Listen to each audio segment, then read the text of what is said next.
Huy, grabe. Ang tagal na nung last motovlog natin. Parang around May pa talaga yun. Grabe guys, napakadami talagang nangyari sa taon ng 2025. Kaya naman ito, magmo-motovlog adventure na naman tayo. Samahan niyo ako, on the way ako ngayon pa Marilake. Normally guys, magpupunta ako ng Marilake sa may C5 ako dumadaan. So magtatry ako ng ibang daan ngayon. Umpisahan natin dito sa Taytay. Wala ko nadalang kahit anong baon guys. So nandito tayo ngayon sa 7-Eleven Taytay Rizal para bumili ng mineral water at Pocari. And bugs! O, diba? Dito na tayo ngayon sa Antipolo Rizal at tumigil lang ako saglit para makabili ng makakain ko for breakfast. So guys, sinabi ko nga na magtatry ako ng ibang daan pa Marilake. Dun sa may Taytay yung daan ka. So hindi gumagana yung Waze ko. Kaya naman napilitan akong umikot sa may Bridgetown. Pero all goods lang din naman. Ang mahalaga nakarating na ako ng safe dito sa Marilake. Wala masyadong tao dahil Monday ngayon.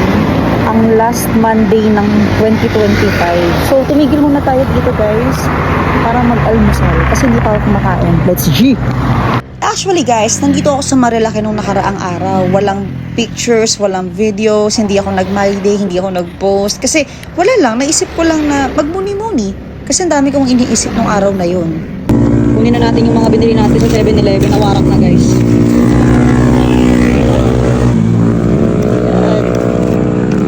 Siga na nga lang, baka malaglag. So yung mga dala kong gamit dito guys. Yan. Yan. Kunin natin itong almusal natin. Guys, may dala akong book. Kasi gusto kong magbasa dito guys. And meron din akong dalang baby wipes guys.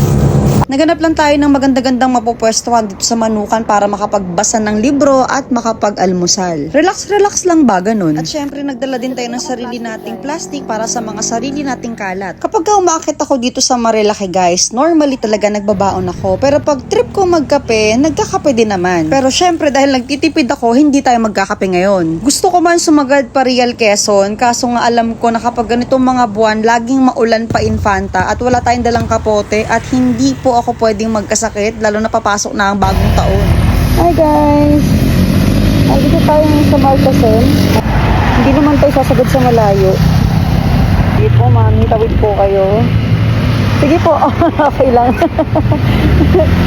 Ingat po!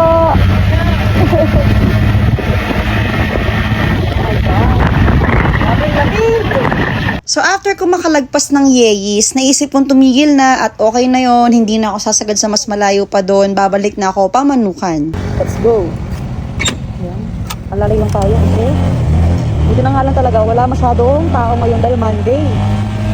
Wala masyadong mga motor, sasakyan.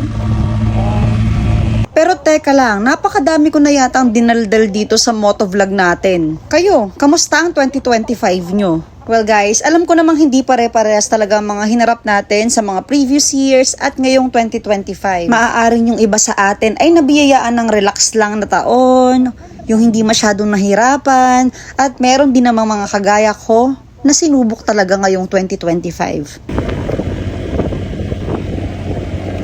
Thank you! Yan guys matuto kayo magpasalamat pag pinagbibigyan kayong dumaan. Pero alam nyo ba guys, kung meron akong maipagpapasalamat talaga sa taon na to at sa mga nagdaang taon, wala nang iba kundi yung nakatayo pa rin ako at buhay pa rin ako hanggang ngayon. Sobra-sobra talaga ang pasasalamat ko sa Diyos kasi hindi niya ako binitawan, especially sa mga panahon na gustong-gusto ko nang mawala. Hindi naman talaga lahat ng tao nalalaman kung anong nangyayari talaga sa buhay mo. Madalas talaga Diyos at ikaw lang ang mas nakakaalam. Kahit ano pang klase ng kabigatan ng binibitbit mo ngayon, alam ko pagdating ng dulo ay gagaan din ang lahat. In God's perfect timing. Kaya naman guys, kung hindi kayo nakulong, hindi kayo nagkasakit, hindi kayo na-hospital ngayong taon, I think yun talaga yung pinaka the best na bagay na may ipagpapasalamat nyo sa taon na to. Kaya naman sa 2026, dapat makabawi ka na sa sarili mo.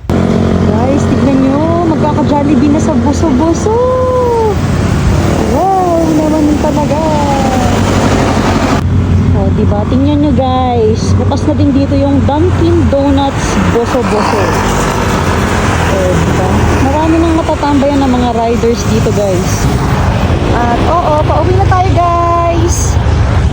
Kaya naman guys, this is to remind you na kahit gaano pa kahirap ang daanan, alam kong mapupunta pa rin tayo sa magandang lugar. Palagi lang tayo maging mabuting mga tao dahil may balik ang kabutihan na binibigay natin. Huwag mo nang isipin yung mga nanakit sa'yo. Hindi naman natutulog ang Diyos at Diyos ang humuhusga sa lahat ng ginagawa natin. Hindi madali ang buhay, hindi madaling mabuhay, pero sikapin pa rin natin maging masaya. Kaya naman ikaw, uulitin ko, 2026, kailangan mo nang bumawi sa sarili mo. O sige na, sobrang seryoso na talaga natin yan, Ate Bem. Pero guys, thank you so much po sa pagsama sa ating motovlog adventure for today. At huwag kayong mag-alala, more to come ngayong 2026.